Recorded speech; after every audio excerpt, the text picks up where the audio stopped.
D'abord, merci de votre invitation, hein, parce que pour des auteurs, disons, de réflexion et de livres, il n'y a rien de pire que le silence et l'indifférence. Donc, je crois que c'est bien de pouvoir, au-delà des livres qu'on écrit, pouvoir échanger et justement tester un petit peu la validité ou pas de ce qu'on a pu écrire.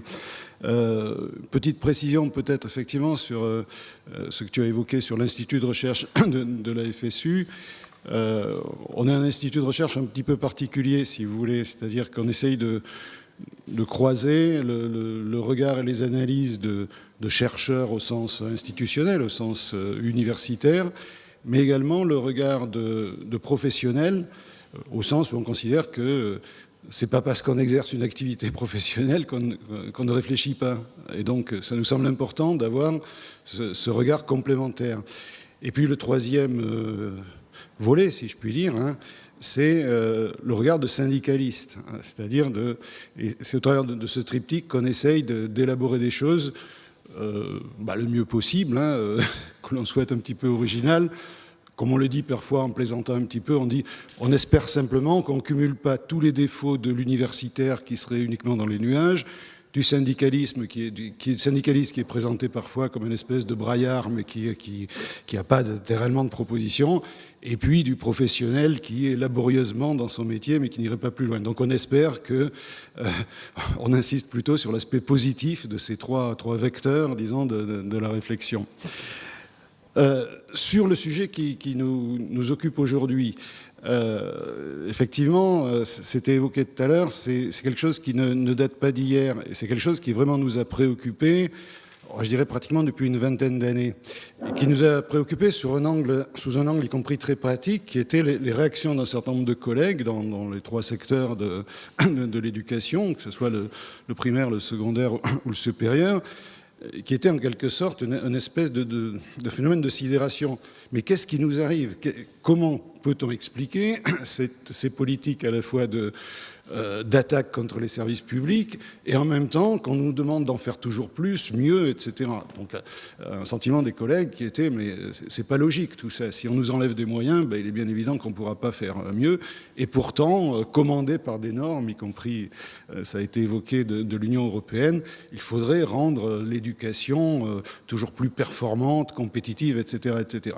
Donc je le signale, si vous voulez, parce que nos travaux, c'est dans ce contexte-là qu'ils ont commencé à être élaborés, et avec au départ tout un travail, je dirais, d'enquête auprès des collègues, en leur donnant, bon, mais vous, qu'est-ce que vous en pensez? Comment vous le vivez? Quelles sont les analyses que vous faites? Et après avoir recueilli, disons, tout ce matériau, si on a, nous, une originalité, je puis dire, c'est d'avoir essayé de mettre tout ça en relation et de trouver, disons, une logique à ce phénomène qui était effectivement un phénomène non seulement de privatisation, ça c'est l'aspect peut-être le plus visible, mais de marchandisation et de financiarisation généralisée de l'éducation, mais pas seulement, parce que les services publics, je pense, sont tout à fait dans cette ligne de mire. Voilà, c'est ce que je voulais signaler, si vous voulez, un petit peu en préalable par rapport au contexte dans lequel on a pu, disons, réfléchir et écrire. Sur le sujet, donc, à proprement parler de cette conférence, je traiterai essentiellement 3 points. Le premier, c'est, je dirais, la compréhension de la privatisation, ce que recouvre la privatisation. Le deuxième, c'est la mise en perspective de cette privatisation avec les effets sociaux et éducatifs. Et puis, le troisième point, disons, pour ne pas totalement désespérer, si je puis dire, est-ce que par rapport à ces phénomènes, il est possible de résister, voire même, allez, soyons fous, d'imaginer des alternatives? Voilà. Mais ça sera à la fin, et ça sera en quelque sorte la transition vers le débat, puisque je suis sûr que vous avez des tas d'idées là-dessus et que ça sera intéressant d'échanger. Voilà. Ça vous va comme menu? Ouais. Bon, je vais quand même prendre le téléphone pour voir l'heure, pour que je ne sois pas trop voilà, que j'empiète pas trop sur la soirée à venir, etc. Mais on devrait y arriver. Hein. Alors, premier point, ce que recouvre, à mon sens, la privatisation. Propos liminaire, là aussi, je veux dire que dans un temps de bouleversement, le bouleversement est tel que les termes mêmes que l'on peut employer pour décrire et analyser les transformations du paysage éducatif aujourd'hui, ces termes mêmes sont bouleversés. Le terme de privatisation, lui-même, il n'échappe pas à la règle. En France, tout du moins, pendant des décennies, voire des siècles, l'opposition publique-privée renvoyait principalement à l'opposition école laïque, école confessionnelle. Aujourd'hui, je crois que ce qu'on peut constater, c'est que la dynamique multiforme de la privatisation, ça déborde largement cela, et la réalité est telle que l'opposition même, parfois, entre école publique et école privée semble dénuée de sens, tant l'école publique elle-même a été pénétrée, je dirais presque privatisée de l'intérieur. Donc, je le signalais, si vous voulez, parce qu'on n'a pas le fois le sentiment que les termes sont un petit peu brouillés là-dedans, hein. Et à l'appui de cette thèse, j'évoquerai par exemple le phénomène du nouveau management participatif comme mode généralisé aujourd'hui de gestion des institutions scolaires, qu'elles soient publiques ou privées. Et c'est le cas donc pour tous les services publics, c'est-à-dire l'introduction des méthodes de gestion du privé dans le public, avec tout ce qui va avec, un certain nombre de vocabulaire, de façons de penser, de dispositifs. Alors, je ne sais pas exactement sous quelle forme vous avez ça, mais nous, bon, les termes de pilotage, évaluation permanente, benchmarking, etc., tout ça, si vous voulez, ça fait partie d'une espèce de passage obligé, et ça, à la fois, ça empoisonne l'existence quand même quand on est un professionnel de l'éducation, et en même temps, ça impose un certain nombre de normes qui sont précisément les normes de la privatisation. Le deuxième aspect que je voudrais évoquer, à l'appui de cette thèse, si vous voulez, c'est bien évidemment les partenariats publics-privés, qui valent à la fois pour les infrastructures, mais également pour des choses aussi importantes que l'informatisation, voire la numérisation de l'enseignement, et qui constituent un marché énorme aujourd'hui. Donc ça, je crois qu'il ne faut pas l'avoir, enfin, il faut bien l'avoir en tête aussi. Et avec à la clé, bien évidemment, alors je ne connais pas tellement la réalité, si vous voulez, dans le système éducatif du Luxembourg, mais des phénomènes de sponsoring ou de mécénat très intéressés, je pense à Microsoft par exemple, c'est quelque chose de malheureusement très très courant, hein. Donc là aussi, c'est une forme complémentaire de privatisation. Ce qu'on pourrait citer également à l'appui de cette thèse, c'est l'explosion véritable du marché du soutien scolaire aujourd'hui, qui est devenu pratiquement une norme. C'est-à-dire qu'on n'est plus autant des petites leçons complémentaires données de façon artisanale par tel ou tel prof pour, disons, aider tel ou tel élève. Aujourd'hui, c'est devenu des véritables entreprises qui pénètrent le marché scolaire et qui proposent à tous les niveaux des prestations payantes aux élèves et aux parents, qui sont par là transformés en clients, si vous voulez. Je crois qu'il faut bien voir ce phénomène. C'est-à-dire, le phénomène, il est à la fois économique, mais pas que. Il transforme de l'intérieur, là aussi, la façon d'envisager l'enseignement. C'est l'idée que la norme aujourd'hui, il faut payer pour réussir. Voilà. Je crois que voilà, il y a ce phénomène-là. On pourrait allonger la liste, mais je crois que le plus important, c'est de bien comprendre et de restituer la logique générale qui commande et ordonne la privatisation de l'éducation. Le point qu'il faut relever également, à mon avis, c'est que cela fait corps avec une réforme éducative qui est mondiale au moins à deux titres, c'est-à-dire qu'elle participe de ce qu'on pourrait appeler la marchandisation du monde aujourd'hui et qui est impulsée par les organisations internationales qui ont en charge la production du discours dominant sur l'éducation et la mise en place de lois, de dispositions, de règlements qui sont particulièrement contraignants. Je crois que les institutions de l'OCDE fonctionnent pratiquement totalement sur ce modèle aujourd'hui. Ce que l'on peut établir également en termes de réalité du marché mondial de l'éducation, cela renvoie aux dépenses éducatives annuelles. Trouver des chiffres là-dedans, c'est pas évident, d'autant qu'ils sont controversés, mais on estimait grosso modo que c'était autour de 2500 milliards dans le monde aujourd'hui. Et c'est une somme, bien évidemment, qui fait rêver, mais qui fait rêver, pas que nous, hein, qui fait rêver, vous comprenez bien, les groupes transnationaux décidés à investir dans ce qu'ils appellent pudiquement la révolution de la connaissance, et avec là aussi, si vous voulez, une contradiction qu'il faut prendre en compte, c'est-à-dire le fait qu'un très grand nombre de gouvernements, sous l'effet des contagieux des politiques néolibérales, veulent réduire la contribution publique à l'enseignement, et dans le même temps, il y a bien une demande croissante d'éducation, de formation, en lien y compris avec l'évolution économique aujourd'hui, qui fait que les qualifications, la pratique des métiers exige d'une certaine façon cette élévation. Donc il y a cette contradiction, et cette contradiction, bien évidemment, des groupes privés s'en emparent, je dirais, sans vergogne. Déjà à la fin des années 90, Glenn Jones, qui était un magnat américain de la télévision câblée, disait la chose suivante. L'éducation est le plus vaste marché de la planète, c'est celui qui croît le plus vite, et par ailleurs, les acteurs actuels ne répondent pas à la demande. Donc, conclusion toute trouvée, il faut que ces groupes investissent là-dedans et privatisent à leur profit cette demande formidable et ce budget formidable d'éducation. Là encore, on ne dispose pas forcément de chiffres complètement fiables sur l'horizon des marchés, mais les banques américaines, dès les années 90, là aussi, s'y étaient attachées et estimaient qu'en, disons, une quinzaine d'années, enfin une dizaine d'années, ces banques pouvaient capter à leur profit environ 15% du marché solvable de l'éducation. Donc si vous le rapportez au nombre de milliards que j'évoquais tout à l'heure, c'est quand même considérable, si vous voulez. Alors je l'évoque, si vous voulez, parce que je crois que on est dans un monde qui est très, très marchand, qui financiarise tout.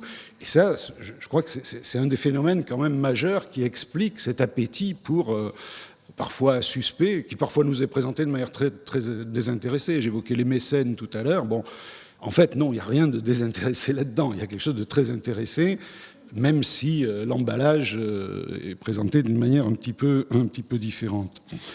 Voilà, alors... Bien sûr, ça se traduit par une inégalité croissante, inégalité sociale, mais inégalité aussi entre les pays qui ont les moyens, en quelque sorte, de faire ces investissements au travers de grands groupes, et ceux qui restent forcément à la traîne et qui sont vassalisés dans ce phénomène. Voilà. Cela influe également, je pense, sur la forme que peut prendre l'enseignement et l'éducation, si vous voulez. Si on prend en compte le fait que ce qui importe, ce n'est pas forcément le contact humain là-dedans, mais c'est la façon dont un certain savoir sera transmis en faisant des bénéfices pour ces grands groupes, il est bien évident que des choses comme l'enseignement à distance, l'e-learning, va être un vecteur privilégié. Alors, il ne s'agit pas de dire, bon, tout ce qui se passe par Internet, c'est pas valable, c'est pas la question, si vous voulez. Mais je crois que c'est surdéterminé, cette évolution vers une informatisation de l'enseignement est quand même surdéterminée par cette dimension financière et de vouloir faire des profits avec, disons, un investissement humain moindre et un retour sur investissement maximum. Donc, ça veut dire que ce marché de l'éducation va s'étendre, bien évidemment, à la vente de matériel, de logiciels éducatifs, parascolaires, etc., voire même l'essor d'universités d'entreprises. On en compte environ 1 millier dans le monde, et la plupart étant liées à des grandes firmes multinationales. Il y a la Microsoft University, ou je ne connaissais pas, mais j'ai découvert la McDonald's Hamburger University. Voilà, donc voilà, ça fait partie aussi de la réalité qui colonise aujourd'hui le domaine de la connaissance. L'expansion de ce marché donc, est quand même particulièrement rapide au cours de ces dernières années, et il s'appuie, je crois qu'il faut en avoir conscience également, sur une croissance très importante des effectifs universitaires.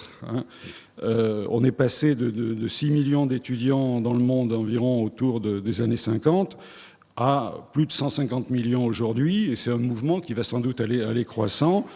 Et dans la zone au moins de l'OCDE, les inscriptions et la mobilité étudiante est un phénomène qui est tout à fait réel et en expansion aussi.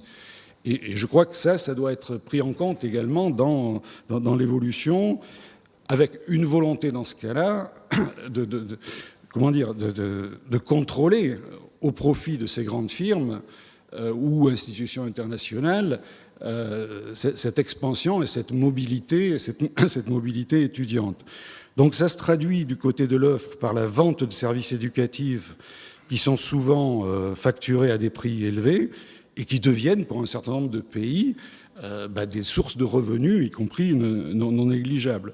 Donc il y a une expansion du marché global de l'éducation, facilitée, donc, comme je le disais tout à l'heure, par les conditions technologiques qui évoluent, la mise en place, donc, la libéralisation des échanges, la circulation des capitaux, la mise en place de réseaux d'information et de communication, et tout ça, quand même, malgré tout, en connexion assez étroite avec ce que j'évoquais tout à l'heure, c'est-à-dire les organisations internationales ou intergouvernementales comme l'OCDE, l'Union européenne, la Banque mondiale ou l'OMC. Et ça me semble notable, si vous voulez, au sens où c'est pas... ce qui est dommage, c'est pas forcément le fait que des institutions internationales s'en mêlent, mais c'est le fait que ça, c'est croissant du côté de ces organisations quand même très corrélées au domaine de la finance et de l'économie, et que par contre, des institutions comme l'UNESCO ou le Conseil de l'Europe, eux, sont quand même plutôt mis sur la touche, si vous voulez. Donc ça indique quand même une évolution qui me semble assez notable de ce point de vue-là. Ce qui est en jeu, finalement, c'est la détermination rationalisée de la valeur d'échange des savoirs et des savoir-faire incorporés dans les individus. Donc en ce sens, c'est le sens, je crois, profond qu'on peut donner à la privatisation de l'éducation au sens le plus large, en lien, bien évidemment, avec une évolution du monde qu'on évoquait tout à l'heure, c'est-à-dire une marchandisation plus globale de tout, si on peut dire, mais y compris de la force de travail et des salariés. Donc, je crois qu'il est assez banal aujourd'hui de soutenir que l'hégémonie mondiale se joue au niveau de la capacité de pays à maîtriser la connaissance stratégique, à innover, et donc d'attirer dans ce phénomène de concurrence et de compétition généralisée les meilleurs chercheurs, les cadres dirigeants les plus performants, etc., etc. D'où le terme, effectivement, que j'employais tout à l'heure, mais qui, pour le coup, ne me semble pas surfait, de révolution de la connaissance, mais de révolution de la connaissance pris dans le sens, principalement, d'une marchandisation de la connaissance. La connaissance vaut parce qu'elle s'est mise au service de ce type de fonctionnement de l'économie. Ce qui est une manière, par rapport à une tradition quand même humaniste, je dirais, de l'université à l'échelle de l'Europe, qui est quand même un changement qui me semble considérable. Alors ce phénomène, encore une fois, je pense qu'il est général, il est mondial. Ça ne veut pas dire qu'il est homogène selon tous les pays. Certains pays sont plus, je dirais, en appétit par rapport à ça que d'autres. Des pays comme les États-Unis, l'Australie, la Nouvelle-Zélande. Je crois que la révolution néolibérale, d'une certaine façon, je ne dis pas qu'elle est achevée, mais quand même elle est très très sérieusement entamée. Dans d'autres, ça va plus lentement, il y a des résistances, il y a des phénomènes peut-être également de compensation. Mais j'insiste, si vous voulez, sur le fait que c'est quand même un phénomène mondial et avec une logique qui est celle-là. Alors, si je passe au deuxième point que je voulais évoquer avec vous, c'est-à-dire celui plus particulièrement des effets sociaux et éducatifs de la privatisation. Bon, je crois qu'on a commencé déjà à les évoquer.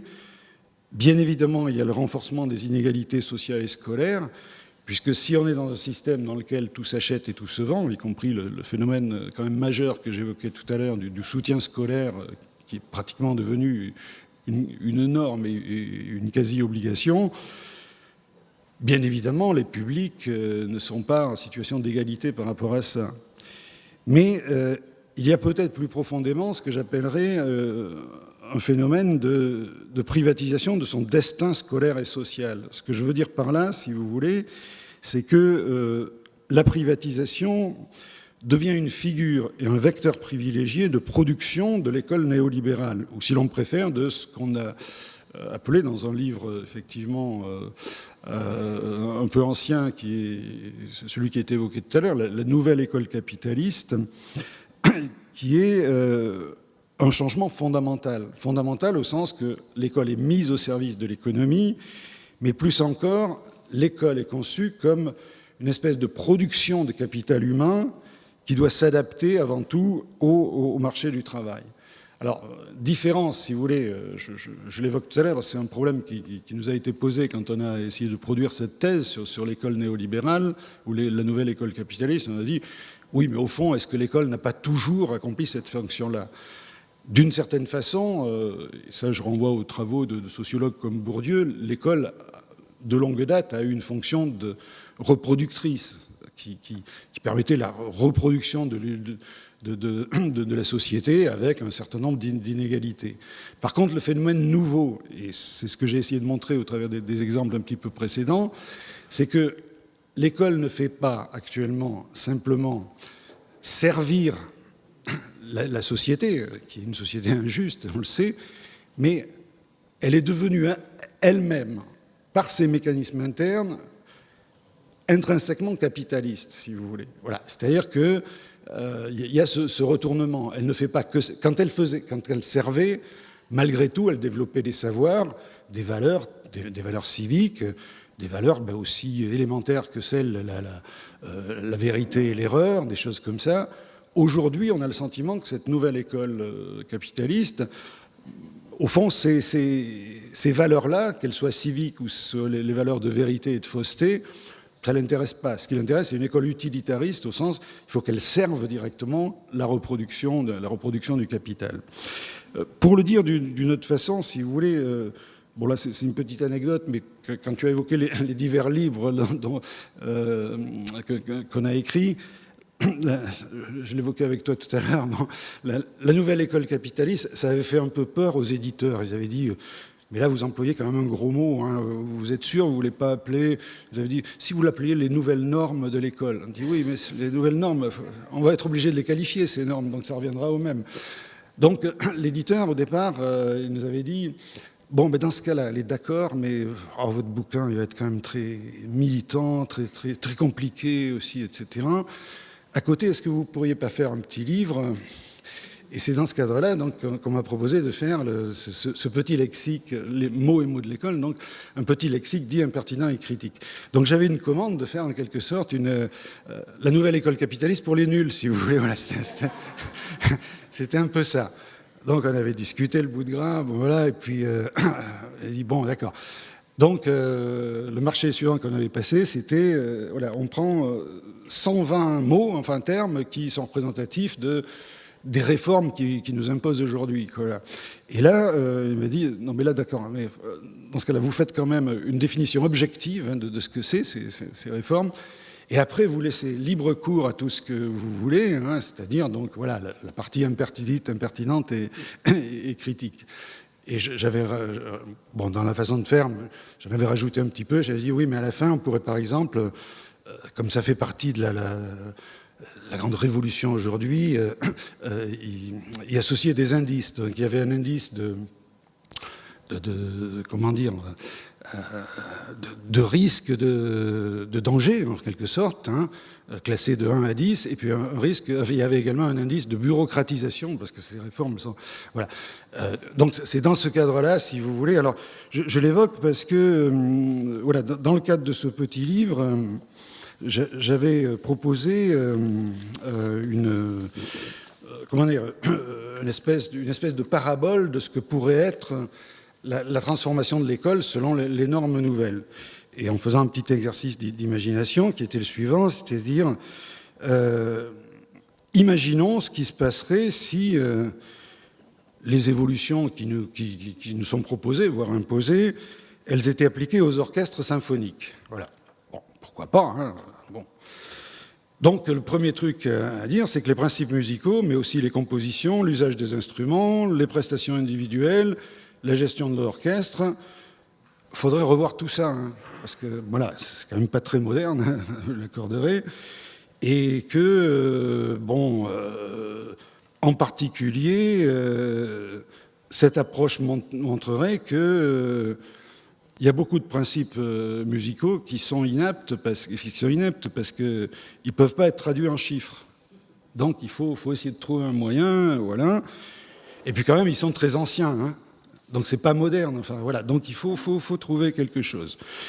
Donc la première chose, c'est qu'on va faire un audit partagé, hein, pour mesurer l'efficacité d'un orchestre. Et ça fournirait une base objective à sa rationalisation et à la modernisation de sa gouvernance aussi. Ça, c'est très important, la gouvernance. Donc, on ferait un diagnostic de performance, et dans ce diagnostic de performance, on démontrerait que plusieurs instruments et musiciens sont finalement inutiles parce qu'ils sont identiques. C'est le cas des violons, par exemple. Et puis, il serait montré à l'inverse que d'autres instruments, qui sont peu chers et d'un maniement très facile, triangles, cymbales, sont sous-employés. Enfin, vous êtes d'accord, je pense. Voilà. Donc après, une fois qu'on a fait le constat, qu'est-ce qu'on fait? On fait un contrat d'objectifs. Je ne sais pas s'il y a des contrats d'objectifs chez vous, mais voilà, nous, il y a beaucoup de contrats d'objectifs. Et en particulier, il faudrait chiffrer l'apport de technologies innovantes qui permettraient d'obtenir le même volume à partir d'un seul instrument. Pour la symphonie, c'est pareil. L'évaluation montrerait qu'il y a des morceaux répétitifs qui n'apportent pas grand-chose.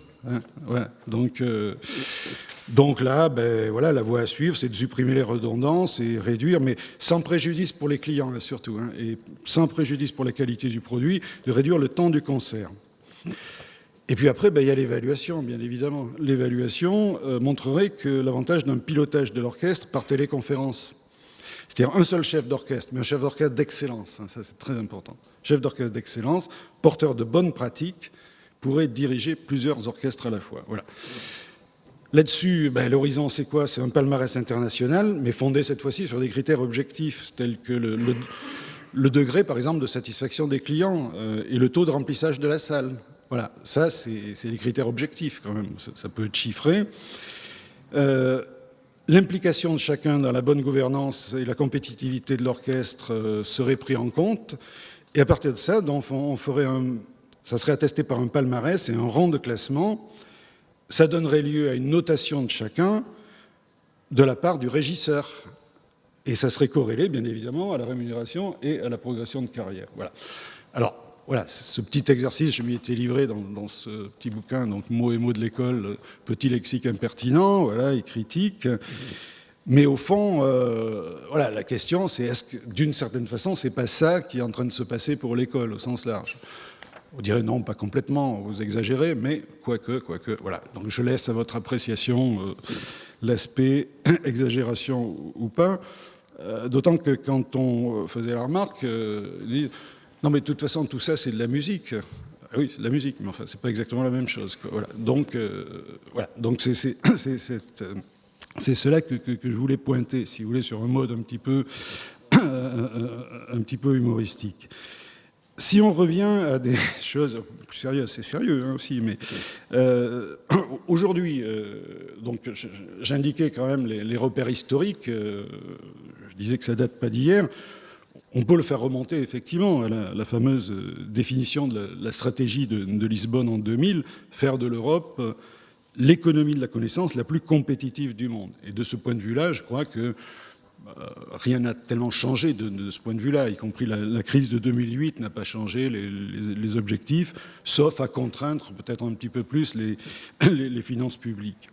Mais c'est un modèle, en tout cas, je l'évoquais déjà tout à l'heure, qui tend à relativiser ce qui est quand même constitutif d'acquis humanistes de l'école et de l'éducation, c'est-à-dire la fonction historique d'intégration culturelle et la fonction politique de formation du citoyen.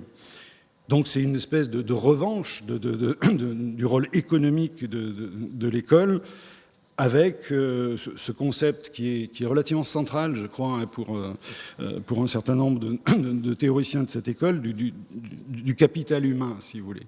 Alors le capital humain, je sais qu'on en a beaucoup discuté, avec toutes les formules qui peuvent être adjointes à ça, les ressources humaines, etc., etc., ça peut être quelque chose de relativement piégé, parce qu'on dit, oui, mais là c'est le capital, mais enfin le capital humain. Et à part que si vous inversez la chose, et si vous le prenez globalement, ça veut dire qu'effectivement, il faut considérer l'humain aujourd'hui comme du capital. Et je crois que c'est quelque chose qui doit nous faire réfléchir, si vous voulez, au sens où, y compris même c'est peut-être plus global, mais je dirais à la situation salariale aujourd'hui. Traditionnellement, on considère que le salarié, il est employé par un patron, bon, et qu'il y a un partage qui s'établit entre le capital et le travail, selon les époques, selon les luttes syndicales aussi. C'est plus ou moins avantageux plus à l'autre. Mais ça reste le cadre, disons, de raisonnement, si vous voulez. Aujourd'hui, je crois qu'au-delà du phénomène de l'éducation, mais c'est lié également, il y a l'idée qu'un salarié, c'est quelqu'un qui est en quelque sorte un entrepreneur de lui-même. Il possède un capital et il doit valoriser ce capital en toutes circonstances, indépendamment même de son salaire. Le problème, c'est pas, voilà, c'est même pas qu'il fasse son travail et que contre son travail, il obtienne une rémunération plus ou moins importante, mais c'est qu'il se considère lui-même comme un capital à faire fructifier. Voilà. Donc je pointe ça, si vous voulez, parce que ça me semble relativement présent également dans la façon de concevoir l'éducation aujourd'hui. Donc tu rappelais effectivement un livre qu'on avait produit, La fabrique de l'employabilité. Je crois que c'est ça le défi qu'il y a aujourd'hui. C'est-à-dire, à force de considérer cette école néolibérale comme la seule possible, ça veut dire qu'effectivement, il ne s'agit pas de former des gens pour avoir un savoir, voire un savoir-faire professionnel, mais il s'agit de former pour avoir des comportements qui permettent à chacun d'entrer sur le marché de la recherche de l'employabilité dans un contexte concurrentiel. Voilà. Et c'est pas du tout la même chose du point de vue de la philosophie générale, si vous voulez. Donc, ça va de pair avec un certain nombre de choses qui sont mises en avant aujourd'hui, la logique des compétences à tout prix. Alors, il peut y avoir un débat, y compris sur le plan pédagogique. Est-ce que la pédagogie, à partir des compétences, ça peut être valable dans certains cas, peut-être, mais la définition très économique qui est donnée des compétences aujourd'hui, elle n'a pas tellement cette vocation-là. Hein. Elle est beaucoup plus, je pense, effectivement, comportementale. C'est apprendre aux gens à réagir à des situations dans lesquelles ils risquent d'être sur le plan de la vie professionnelle très concurrentielle. Et c'est ça qui devient dominant, au détriment d'une construction maîtrisée et partagée des savoirs. Voilà l'enjeu aussi, à mon sens, de l'évolution de l'école aujourd'hui, avec donc des valeurs essentiellement d'inculcation des valeurs managériales, etc., si vous voulez. Le fait, bien évidemment, que, je l'ai dit tout à l'heure, que l'Union européenne joue un rôle tout à fait déterminant là-dedans, et que tout ça est entretenu par des mécanismes quand même très, très forts et qui se présentent comme universels. Je pense en particulier à la fameuse comparaison internationale PISA aujourd'hui et le rôle qu'elle joue, si vous voulez. Alors, l'idée qu'il y ait une comparaison, une évaluation n'est pas absurde en soi, si vous voulez. Mais la façon dont ça a été conçu et la façon surtout dont c'est utilisé entre totalement dans une logique concurrentielle. Et à tel point qu'on se demande, quand on voit l'utilisation qui est faite, bon, je pense qu'il y a toute la littérature qui l'accompagne.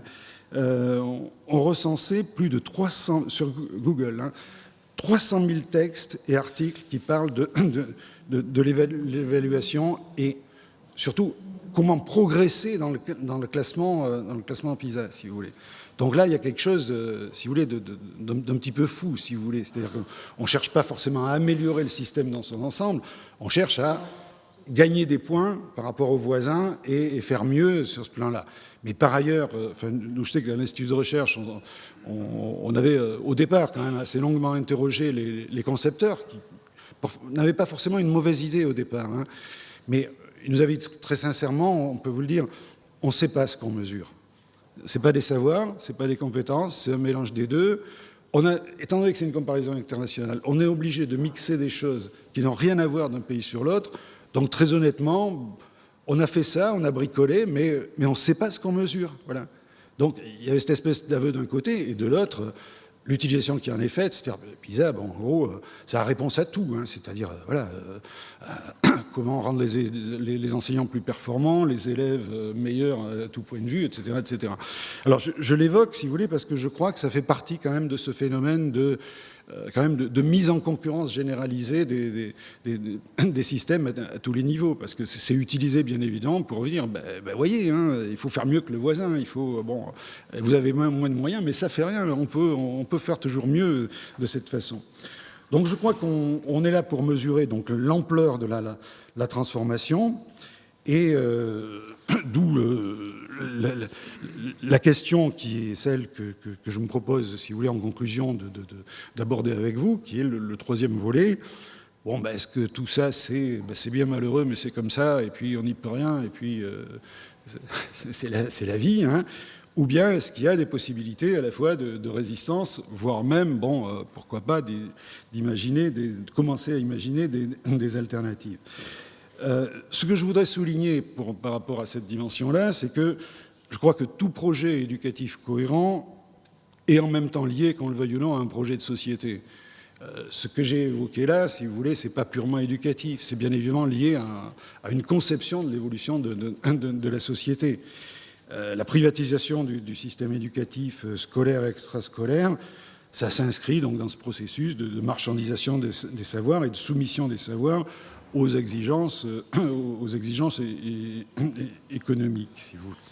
Donc, outre l'aspect très inégalitaire qu'on a évoqué, je crois que l'un des rôles aujourd'hui qu'on a, c'est malgré tout d'essayer de défendre des intérêts et des idéaux émancipateurs, et pour ça, peut-être effectivement d'être obligé de les reformuler. Ce que je veux dire par là, c'est que tout à l'heure j'évoquais les différences qu'il pouvait y avoir entre une école d'avant, école républicaine d'une certaine façon, mais qui restait inégale, et la nouvelle école capitaliste, si vous voulez. Notre propos, nous, c'est pas de dire bon, mais c'était mieux avant, parce qu'on peut toujours dire c'était mieux avant, si vous voulez, mais ça nous sert à quoi? Pas à grand-chose, parce qu'on va pas revenir en arrière. Donc aujourd'hui, c'est d'essayer peut-être de voir ce qu'il y avait de très positif quand même dans ces idéaux issus d'un certain nombre de révolutions, et en même temps de les reformuler dans un monde qui a changé. Voilà un petit peu comment on essaye d'aborder les choses. Alors, je vais juste indiquer, si vous voulez, les axes sur lesquels on essaye de réfléchir et de dire un certain nombre de choses.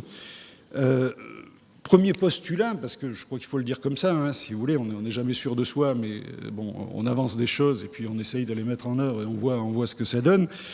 Il nous semble qu'il y a une exigence de rupture. Si on veut refonder réellement, je crois qu'il faut rompre avec cette domination donc, du néolibéralisme, de plus en plus radicalisé d'ailleurs aujourd'hui, je crois qu'on le voit dans tous les niveaux, et qu'il faut changer de cap, et changer de cap d'une certaine façon qui lie, comme je le disais tout à l'heure, le projet social et le projet éducatif, si vous voulez.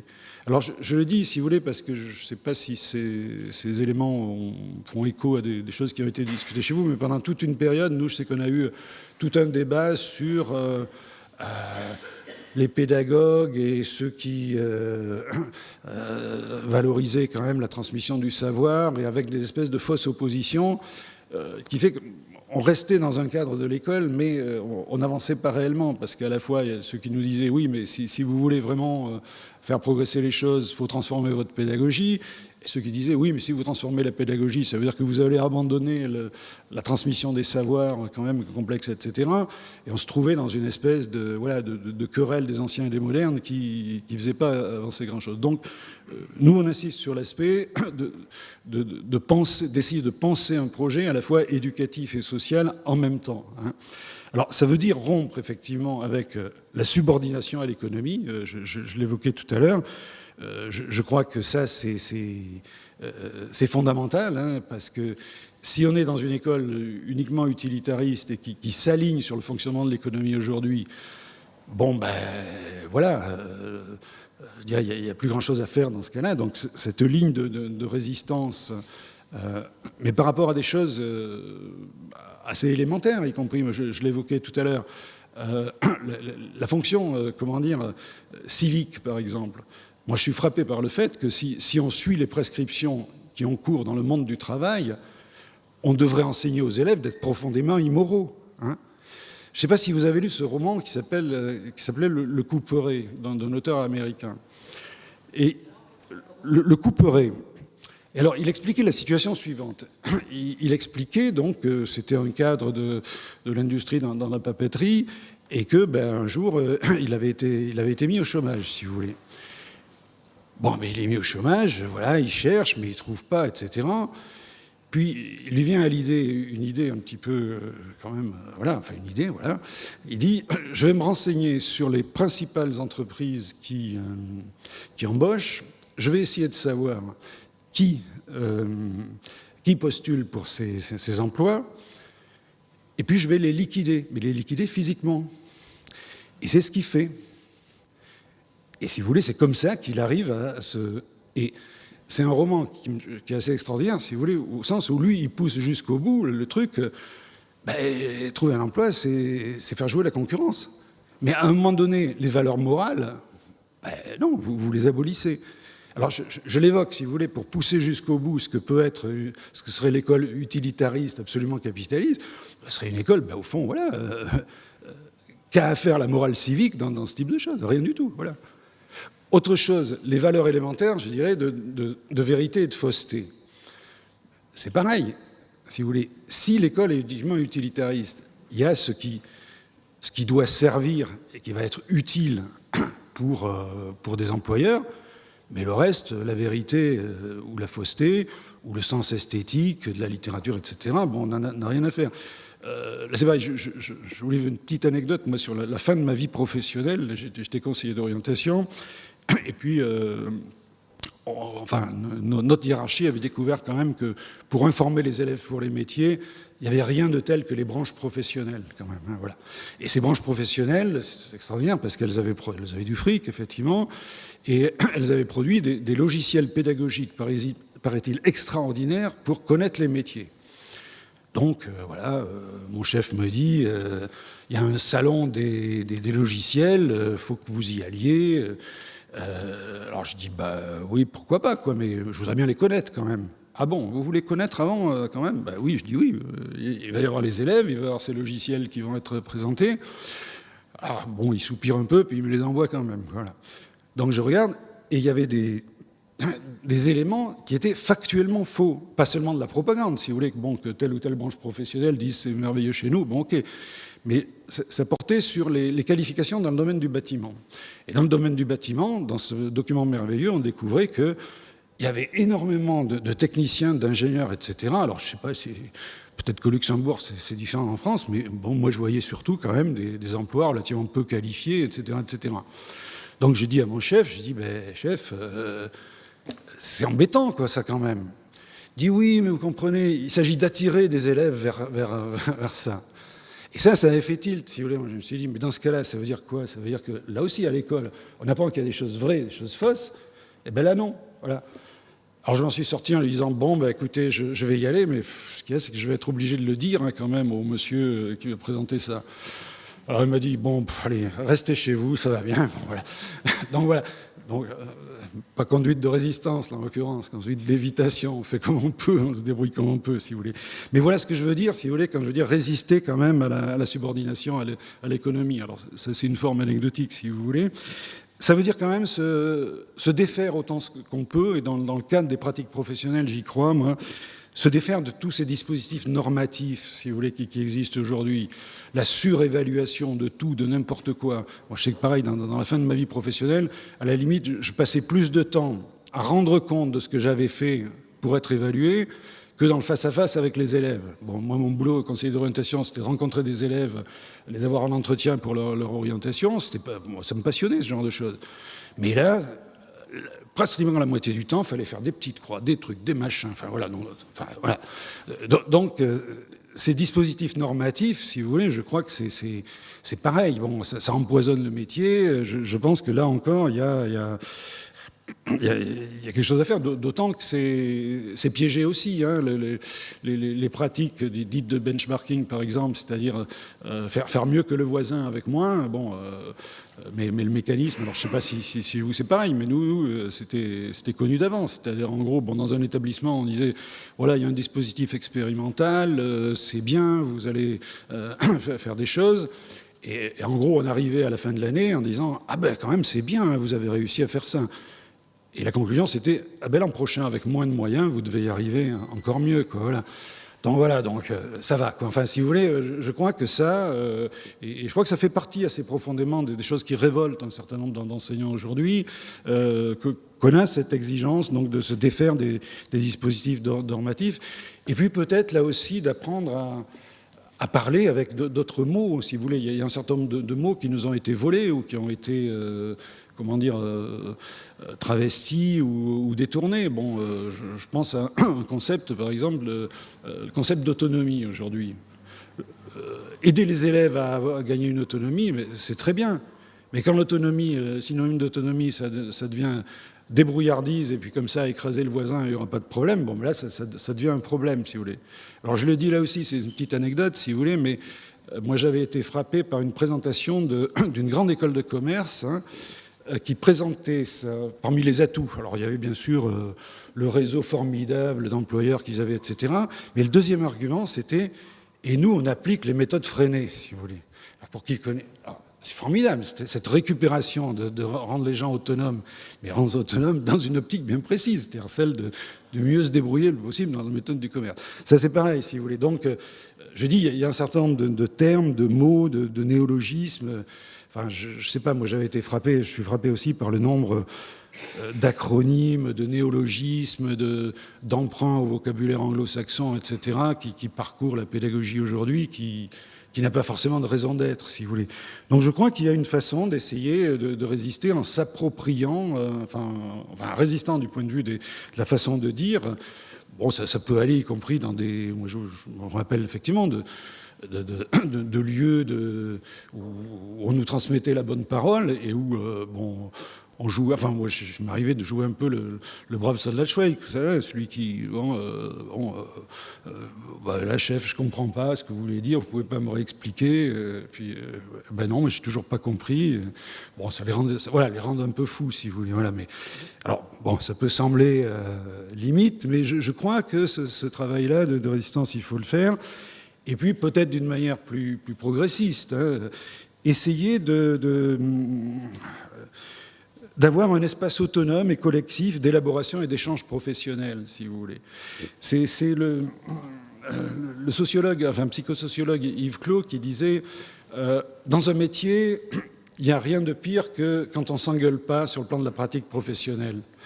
Et je crois que c'est profondément vrai, si vous voulez. C'est-à-dire qu'à des moments donnés, la controverse, c'est d'avoir un lieu dans lequel, mais pas la hiérarchie qui nous dit ce qu'il faut faire, les bonnes pratiques, etc., mais voilà, qu'on ait un lieu relativement autonome dans lequel on puisse se dire, mais, y compris des choses désagréables parfois, mais non, je pense que tu te plantes là-dessus, c'est pas ça qu'il faut faire, etc., mais qui rendent les choses vivantes, si vous voulez. Donc ça, je crois que ça fait partie aussi des résistances qu'on peut avoir. Et puis ces résistances, bon, là, je suis dans un public syndical aussi, je pense que, ben oui...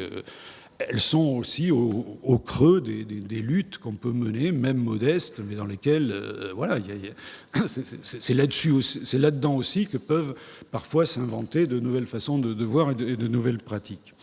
Et pour terminer simplement, si vous voulez, puisque ça, donc, c'est un peu le projet qu'on a, puisque je vous dis, il y a une dizaine d'années, on avait produit ce bouquin, La nouvelle école capitaliste, et puis on avait été nous-mêmes relativement surpris du succès. Alors bien sûr, on se dit, c'est parce qu'il était vachement bon, pas que, à mon avis. Ça venait à un moment donné, quoi. Voilà, à un moment donné où les gens avaient peut-être besoin ont utilisé ça pour, disons, pouvoir s'emparer de ça, réfléchir.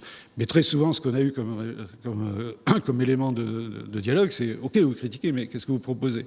Donc, si vous voulez, on est à l'heure actuelle en discussion, en recherche d'élaboration de nouveaux futurs livres où ça ne sera pas la nouvelle école capitalisme, mais ce sera la nouvelle école démocratique ou du commun, j'en sais rien. Voilà. Donc, si vous voulez, je vous indique simplement donc, les pistes sur lesquelles on travaille. Mais si vous avez des idées là-dessus, c'est aussi pour...